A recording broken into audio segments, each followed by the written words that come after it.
nous venons de fêter l'an dernier les 40 années du CIAE.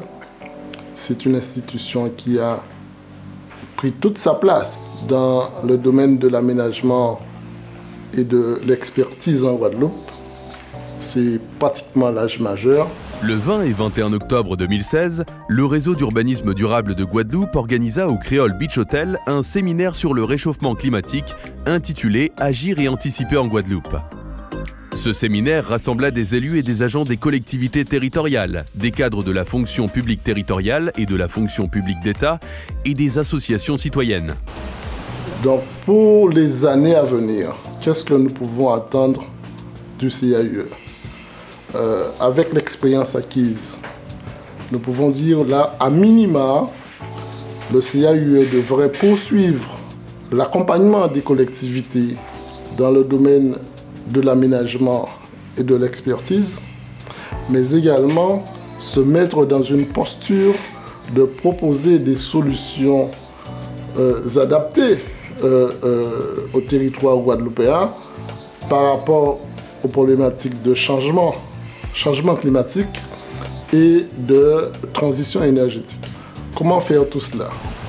Il faut savoir que la loi de transition énergétique pour la croissance verte, donc d'août 2015, est venue fixer pour les territoires insulaires, donc la Guadeloupe, des objectifs ambitieux donc en matière de transition énergétique pour la Guadeloupe, puisqu'il s'agit pour nous d'atteindre l'autonomie énergétique vis-à-vis des énergies fossiles à l'horizon 2030.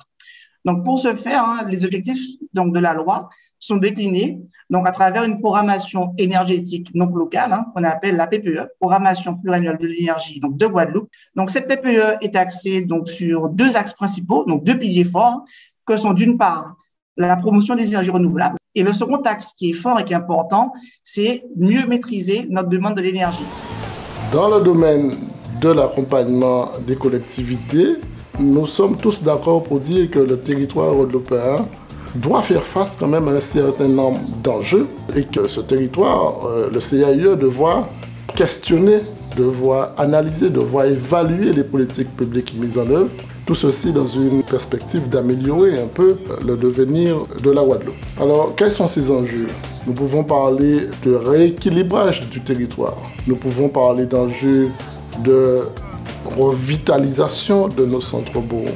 Nous avons la problématique du transport, la problématique du mode d'habiter, la problématique des déchets. Sur toutes ces questions, le CIAE devra prendre toute sa place. Et puis j'ai envie de dire, au-delà de l'évaluation des outils, il s'agira aussi, et c'est un rêve, que le CIAE puisse également proposer des outils de planification adaptés à la Guadeloupe pour sortir d'un cycle où on applique ce que nous impose la loi. Donc ce serait un chantier à mener et là nous sommes bien placés pour le faire parce que nous avons l'expertise, nous avons l'avantage des années et que nous connaissons les collectivités, nous connaissons le territoire.